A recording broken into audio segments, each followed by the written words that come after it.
नमस्कार, मैं हूं आपके साथ छाया चौधरी और आप देख रहे हैं गुड मॉर्निंग छत्तीसगढ़। तो चलिए बुलेटिन में पूरे छत्तीसगढ़ की सभी खबरों का अपडेट आप तक पहुंचाएंगे। शुरुआत कर लेते हैं हेडलाइन के साथ। आज झारखंड में चुनाव प्रचार करेंगे सीएम विष्णुदेव साय। पश्चिम सिंहभूमि, सिमडेगा और गुमला में होगी जनसभा। महादेव सटायप मामले में एसीबी और ईओडब्ल्यू का बड़ा एक्शन। छत्तीसगढ़ में 29 ठिकानों पर छापा। उधर आरोपी बर्खास्त आरक्षक अर्जुन यादव पचमढ़ी से गिरफ्तार। बिलासपुर में युवकों की गुंडागर्दी, घर में घुसकर की लोगों से मारपीट का वीडियो वायरल। विधि विधान से खुले केदारनाथ धाम के कपाट, सीएम पुष्कर धामी रहे मौजूद। उत्तराखंड की 4 धाम यात्रा भी शुरू।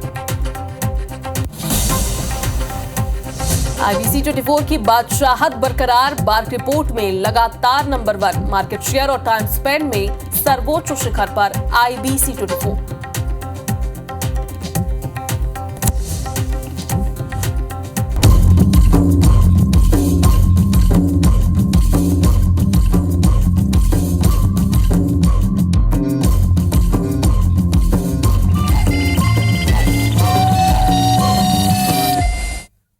बुलेटिन की शुरुआत बड़ी खबर के साथ। केशकाल से बड़ी खबर आपको बता दें, रायपुर की ओर जा रही ट्रक में भीषण आग लग गई। ट्रक का एक हिस्सा बुरी तरह से जलकर खाक हो गया है। आंध्र प्रदेश से रायपुर जा रहा था ट्रक, इसी दौरान यह हादसा हुआ।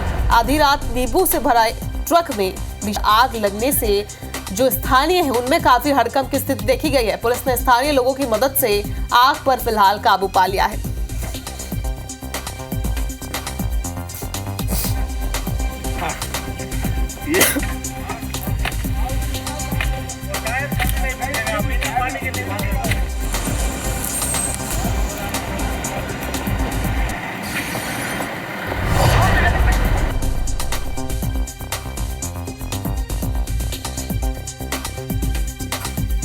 केशकाल से आपको बड़ी खबर बता रहे हैं, जहां पर ट्रक का एक हिस्सा बुरी तरह से जलकर खाक हुआ है। तस्वीरें आप देख रहे हैं। बताया जा रहा है कि आंध्र प्रदेश से रायपुर जा रहा था ये ट्रक, इसी दौरान अचानक किसी वजह से आग लग गई। फिलहाल आग लगने का कारण अभी तक पता नहीं चल पाया है, लेकिन ये ट्रक जो थी वो नींबू से भरी हुई थी। और देखिए, जब आग लगी तब वहां पे जो स्थानीय मौजूद थे उनमें काफी हड़कंप मच गया था, दहशत थी। ड्राइवर ने भी किसी तरह से कूदकर अपनी जान बचाई, लेकिन राहत की बात है कि कोई हताहत की खबर नहीं है। लेकिन बड़ी खबर इसलिए भी हो जाती है क्योंकि अचानक किसी वजह से आग लगी और आप जैसे ही देख रहे हैं कि आग लगने की वारदातें जो है वो काफी बढ़ती जा रही है। जैसे ही गर्मी अपना विकराल रूप लेती जा रही है, भीषण रूप लेती जा रही है, वैसे ही आग लगने की घटनाएं भी बढ़ती जा रही है। लेकिन रात का ये समय था और इसी दौरान आंध्र प्रदेश से रायपुर की ओर एक ट्रक जा रही थी। इसी दौरान उसमें अचानक किसी वजह से आग लग जाती है।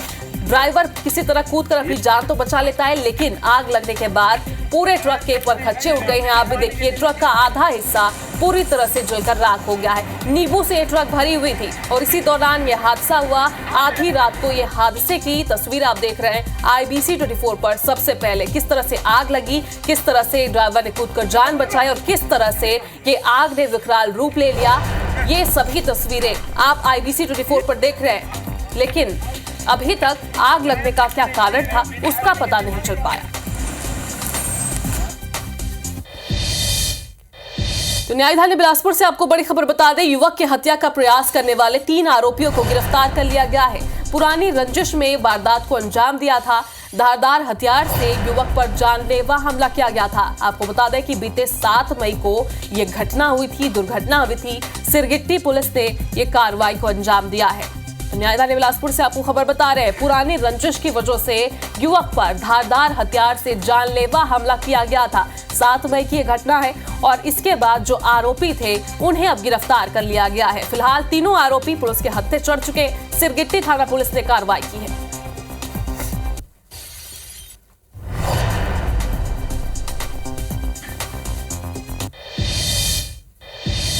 तो भिलाई के सेंट्रल एवेन्यू में रात करीब 8 बजे तेज रफ्तार कार ने CISF की 2 महिला कांस्टेबल को चपेट में ले लिया। इस हादसे में कांस्टेबल कृतिका और भाग्यश्री दोनों बुरी तरह से घायल हो गई। दोनों ड्यूटी से लौट रही थी और सेक्टर 1 की SBI बैंक के पास क्रॉसिंग के दौरान हादसा हो गया। स्कूटी सवार दोनों महिला कांस्टेबल को घायल कर आरोपी कार छोड़कर वहां से भाग खड़ा हुआ। कार चालक इतनी तेज रफ्तार में था कि ठोकर की वजह से कार के परखच्चे तक उड़ गए हैं। घटना की जानकारी मिलते ही भट्टी थाना पुलिस की टीम मौके पर पहुंची और महिलाओं को तत्काल सेक्टर 9 अस्पताल पहुंचाया। वहीं अब पुलिस आरोपी की तलाश कर रही है और घायलों का इलाज जारी है।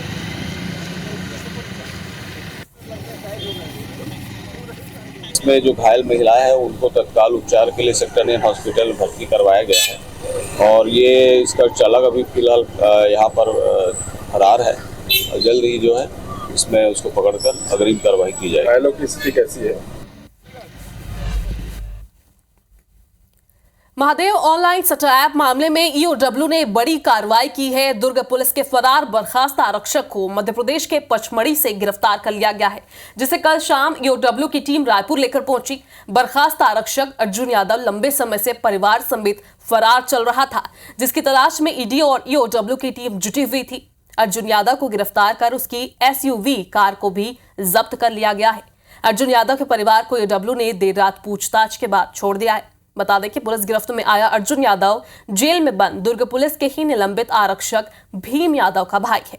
आपको बता दें कि भीम यादव, अर्जुन यादव, नकुल यादव और सहदेव यादव सगे भाई हैं और चारों दुर्ग जिला पुलिस में आरक्षक के पद पर कार्यरत थे और इन सभी पर महादेव ऑनलाइन सट्टा ऐप के संचालकों से पुलिस कार्रवाई के बचाने के लिए प्रोटेक्शन मनी लेने समेत उनकी दुबई में हुई सक्सेस पार्टी में शामिल होने का भी आरोप है।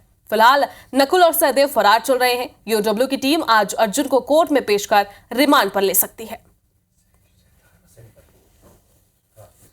ऑनलाइन महादेव सट्टा ऐप मामले की जांच कर रही एसीबी ईओडब्ल्यू की टीम ने दुर्ग पुलिस के निलंबित आरक्षक जो हैं अर्जुन यादव, उनको मध्य प्रदेश के पचमढ़ी से गिरफ्तार कर लिया है। इस बात की पुष्टि जो है एसीबी ईओडब्ल्यू ने एक विज्ञप्ति जारी करके जानकारी साझा की है और रायपुर यहाँ पे लाया गया है, उनको गिरफ्तार कर लिया गया है और इसी एसीबी ईओडब्ल्यू ऑफिस में उनसे पूछताछ यहाँ पे की जा रही है।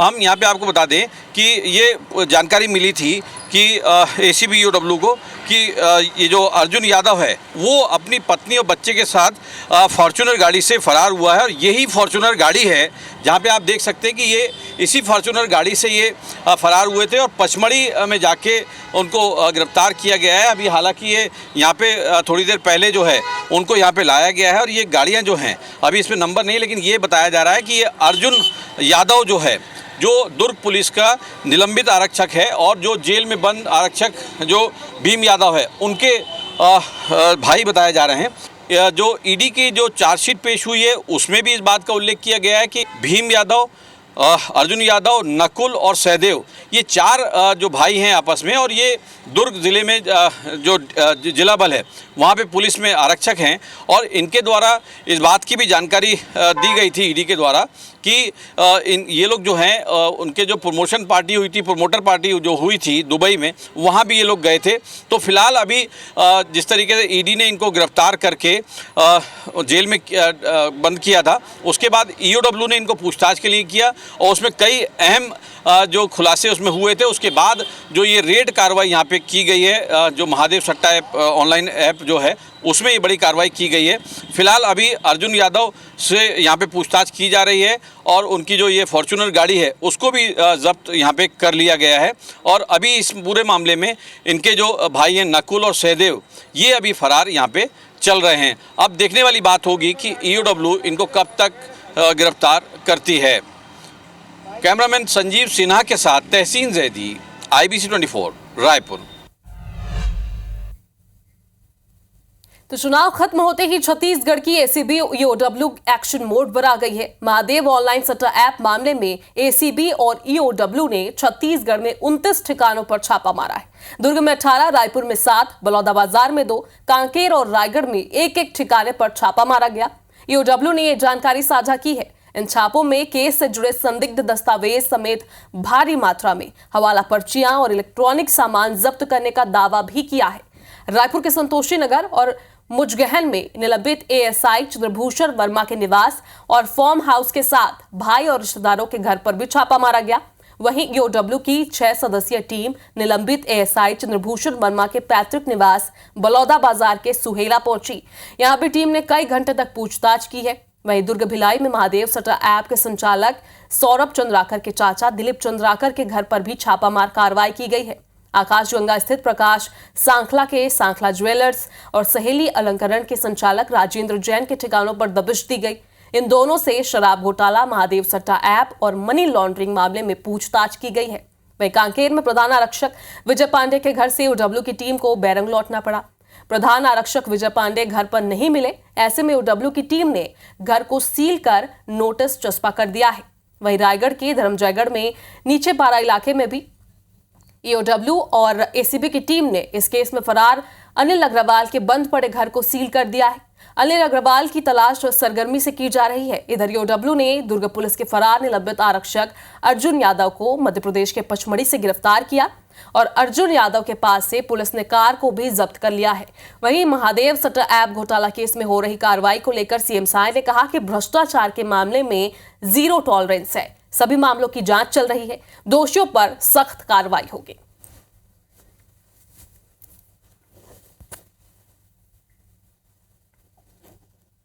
जीरो टॉलरेंस, भ्रष्टाचार के मामले में जीरो टॉलरेंस।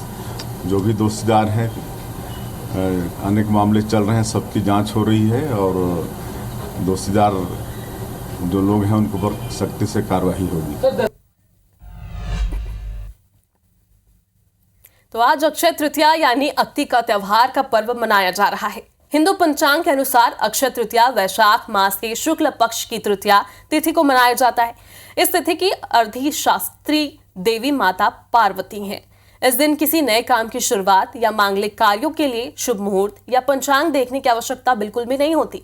यानी इस दिन पूजा पाठ, दान, स्नान और शुभ कार्य करने से उनका फल अक्षय ही रहता है, यानी कि शुभ ही रहता है।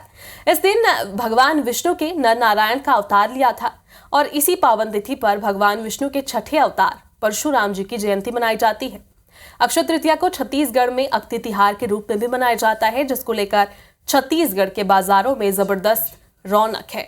सड़क किनारे दुकानें गुड्डा गुड्डियों से सजी हुई हैं। बता दें कि अक्षय तृतीया यानी अक्ति पर परंपरा अनुसार मंडप में गुड्डा गुड्डी का विवाह किया जाता है, जिसको लेकर लोगों में भारी उत्साह भी देखा जा रहा है। तो चलिए इसी खबर पर हमारे साथ सीधे स्टार जन रायपुर से लाइव जुड़ रहे हैं। तो स्टार, आज अक्ति तिहार खासतौर पर छत्तीसगढ़ में मनाया जाता है। अक्षय तृतीया का पर्व है, शुभ ही इस दिन को माना जाता है। पूरे दिन आज शुभ मुहूर्त ही रहने वाला है। किस तरह से बाजारों में रौनक देखी जा रही है, किस तरह से लोगों में उत्साह है?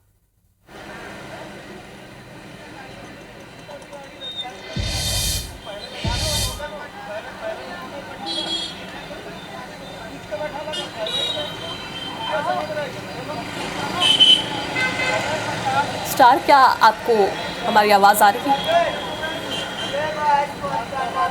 चलिए, किसी तकनीकी वजह से स्टार तक जी देखिए, वैसे तो शहरों की बात करें तो जी मैं ये कह रहा था, शहरों में अक्ति यानी अक्षय तृतीया यानी अक्ति का, जिसे छत्तीसगढ़ में हम अक्ति कहते हैं, उसका रौनक अभी भी बरकरार है। मैं इस वक्त रायपुर के आमापारा चौक में मौजूद हूँ। यहाँ पर आप देखेंगे कि हर साल की तरह पारंपरिक रूप से जो है अक्ति पे यानी अक्षय तृतीया पे दुकानें सस्ती है।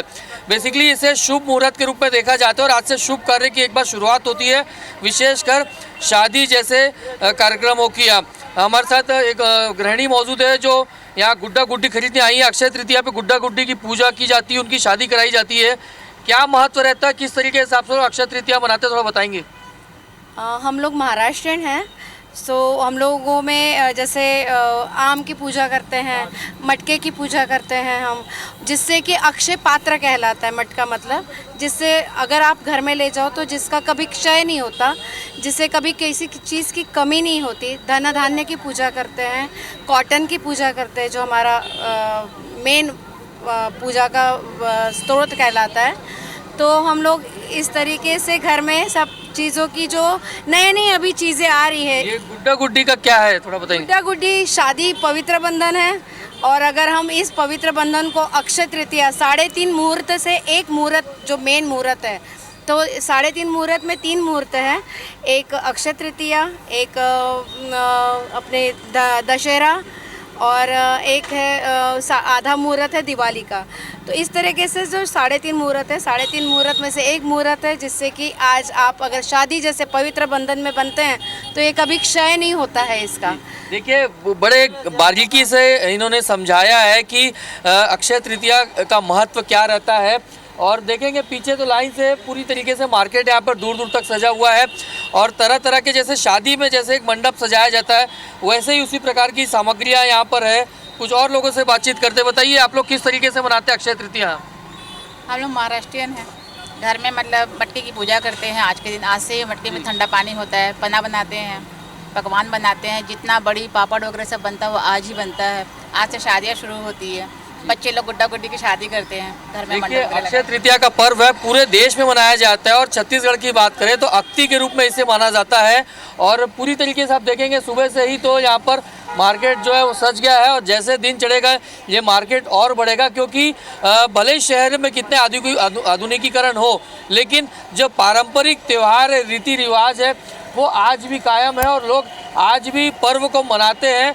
कुछ और यहाँ पर हमारे साथ लोग मौजूद हैं, उनसे भी बात करते हैं। बताइए भैया, अक्षय तृतीया का पर्व है, किस तरीके से आप लोग मनाते हैं धूमधाम से, थोड़ा बताएंगे। हम लोग बहुत निष्ठापूर्वक मनाते हैं और भगवान पे आस्था भी रखते हैं और उन्हीं का शरण में हम लोग जाते हैं, सबका भलाई वो करते हैं। जी देखिए, खुशी है सबके मन में और पर त्यौहार को लेकर ज़बरदस्त उत्साह है अक्षय तृतीया का। और जिसको अक्ति कहते हैं छत्तीसगढ़ में, गुड्डा गुड्डी की शादी कराई जाती है, शुभ कार्य कराए जाते हैं। इसके साथ ही स्वर्ण या चांदी के आभूषण को भी खरीदी करने को भी शुभ माना जाता है। तो कुल मिलाकर एक बड़ा त्यौहार है, बड़े पर्व के रूप में पूरे देश में और छत्तीसगढ़ में इसे देखा जाता है। बिल्कुल स्टार, तो आज पैतृक पूजन अर्चना भी की जाती है और इसके साथ ही ज्योतिषाचार्यों के माने तो आज सुबह 4 बजे से कल सुबह तक 2 बजे तक शुभ मुहूर्त, यानी कि आज पूरा ही दिन शुभ है। शुक्रिया स्टार जानकारी के लिए। गरियाबंद जिले में ओडिशा सीमा पर जवानों और नक्सलियों के बीच मुठभेड़ हुई है।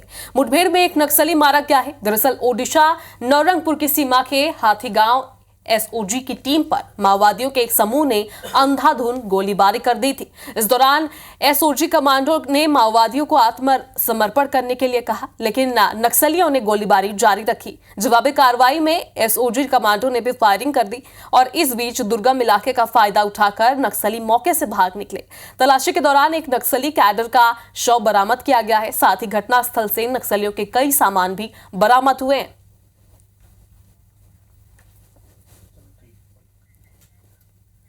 छत्तीसगढ़ में लोकसभा चुनाव संपन्न हो चुके हैं और सबकी नजरें टिकी हुई है हाई प्रोफाइल सीट राजनांदगांव पर, जिसे लेकर पूर्व सीएम और विधानसभा अध्यक्ष रमन सिंह ने राजनांदगांव से कांग्रेस लोकसभा प्रत्याशी भूपेश बघेल पर निशाना साधा। रमन सिंह ने कहा कि राजनांदगांव में भूपेश बघेल की हालत खराब है और वो यहां से काफी मतों से हार रहे हैं। उन्होंने ये भी कहा कि भूपेश बघेल भी मोतीलाल बोरा की तरह यहां से चुनाव हार कर जाएंगे। उन्होंने पूर्व मुख्यमंत्री भूपेश बघेल पर चुटकी लेते हुए कहा कि जो छत्तीसगढ़ नहीं बचा सके उसे रायबरेली और अमेठी भेजा जा रहा है। इसे ही साथ रमन सिंह ने छत्तीसगढ़ की सभी 11 सीट पर एक बार फिर से बीजेपी की जीत का दावा किया है। दरअसल रमन सिंह ने राजनांदगांव के सिंघोला में साहू समाज के मां भानेश्वरी जयंती महोत्सव आदर्श विवाह के आयोजन में शिरकत करने पहुंचे थे। राजनांदगांव में ही हालत उसकी खराब है। मोतीलाल वोरा जी दुर्ग से आए थे और राजनांदगांव वालों ने ससम्मान उनको वापस भेजा था। भूपेश बघेल भी उसी तरह चुनाव हार के जाएंगे और अब जो अपने छत्तीसगढ़ को नहीं बचा सका उस आदमी को अमेठी और रायबरेली भेज रहे हैं। ठीक है, पार्टी के पास कोई कार्यकर्ता नहीं है तो उनको बुला रहे हैं। तो भाई, छत्तीसगढ़ माध्यमिक शिक्षा मंडल ने 10वीं और 12वीं बोर्ड के रिजल्ट जारी कर दिए हैं। 10वीं में 75.61% और 12वीं में 80.74% छात्र पास हुए हैं। 10वीं में 59 बच्चों ने टॉप 10 में जगह बनाई है, जिसमें से 42 लड़कियां शामिल हैं। वहीं 12वीं में टॉप 10 में 20 बच्चों ने जगह बनाई है, जिसमें 15 लड़कियां शामिल हैं। यानी इस बार भी लड़कियों ने बाजी मारी है। 10वीं में जशपुर की सिमरन शबा ने पूरे प्रदेश में टॉप किया है। वह गरियाबंद की होनिशा दूसरे नंबर पर है। जशपुर के ही श्रेयांश कुमार तीसरे नंबर पर रहे। वहीं चौथे नंबर पर संयुक्त रूप से राहुल अंशिकार पिता डॉली रही हैं। 12वीं की अगर बात की जाए तो 12वीं महासमुंद की महक अग्रवाल ने पूरे प्रदेश में टॉप किया है और बलौदा बाजार की कोपल दूसरे नंबर पर है। तीसरे नंबर पर आयुषी गुप्ता और प्रीति हैं। धमतरी के समीर चौथे नंबर पर रहे हैं। बता दें कि इस बार करीब 6 लाख छात्रों ने बोर्ड की परीक्षा दी थी और सीएम विष्णुदेव साय और डिप्टी सीएम विजय शर्मा ने टॉपर्स के साथ सभी पास स्टूडेंट्स को बधाइयां दी हैं। सीएम साय ने फेल हुए छात्रों के लिए कहा कि वो निराश ना हो, सफलता के लिए आगे और ज्यादा मेहनत करें।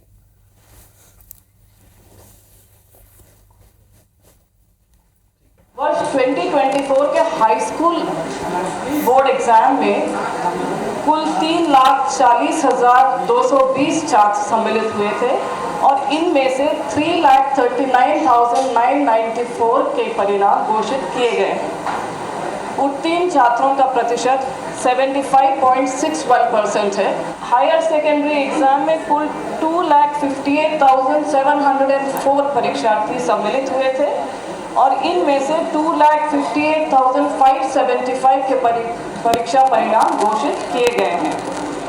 हायर सेकेंडरी में जो उत्तीर्ण छात्रों का प्रतिशत है वो 80.74% है। जितने भी और छात्र छात्राएं उत्तीर्ण हुए हैं उनको भी सबको बहुत बधाई है, शुभकामनाएं हैं, उनके उज्जवल भविष्य की कामना करते हैं।